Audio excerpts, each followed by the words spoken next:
통상임금 오르고 퇴직금 오르고 수당들이 다 올라가는 건 이제 좋은 건데, 근로자 입장에서 단점도 한 가지가 있는데 같은 것들이 약간 좀 오를 수가 있거든요.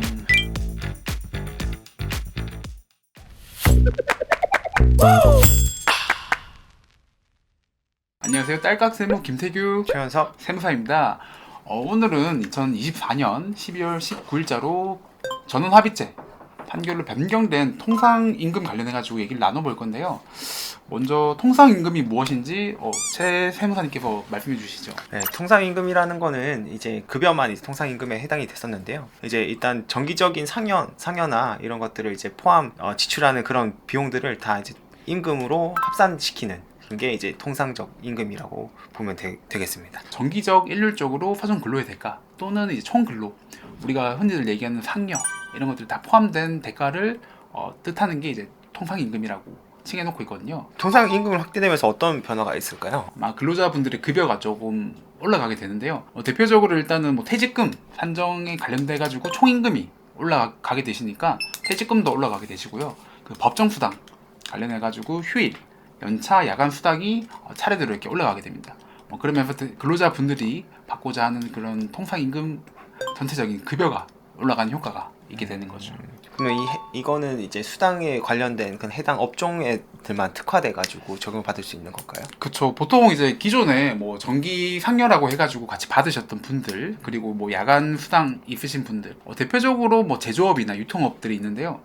이런 분들에 대한 급여 체계가 좀 달라지다 보니까 급여도 같이 올라갈 것으로 보이는데, 이렇게 유통업 같은 경우는 특히 임금 추산 증가된 금액이 한 조 단위로 책정이 된다고 해요.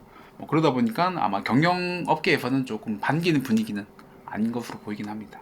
이번 개정안 관련해가지고 반응들이 좀 있는데 저희가 한번 이거에 대해서 얘기 나눠보도록 할게요. 먼저 통상임금 개정 때문에 전세 대출을 못 받게 됐다고.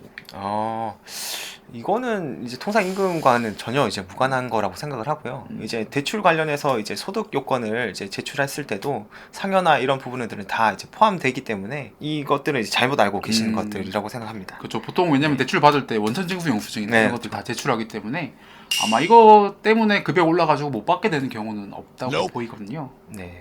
그리고 이런 댓글 중에 이런 댓글도 있더라고요. 이제 이렇게 되면 세금을 더 내는 것이 아니냐, 이런 것들도 있는데 어떻게 생각하시나요? 사실 이제 근로자분들은 연말정산을 통해 가지고 세금을 정산하게 되시는데 사실 통상임금에 대한 개념이 바뀌었다고 해서 세금이 더 나오거나 그러진 않거든요. 왜냐하면 결국 받는 금액은 똑같기 때문에.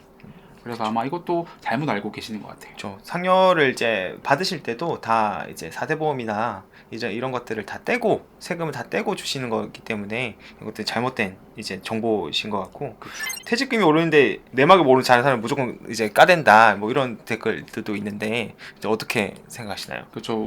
일단은 통상임금 자체가 다 오르고 이에 맞춰가지고 총임금도 오르다 보니까 퇴직금도 같이 오르게 되고 결국 근로자분들이 조금 더 전보다 좋아지는 형태가 되다 보니까 이런 것들은 근로자분들은 오히려 반기시는 분위기가 맞다고 보이거든요.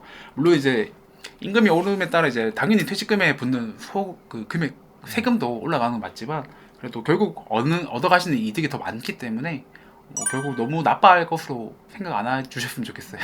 네. 통상임금에 대해서 이제 김쌤의 생각은 어떠실까요?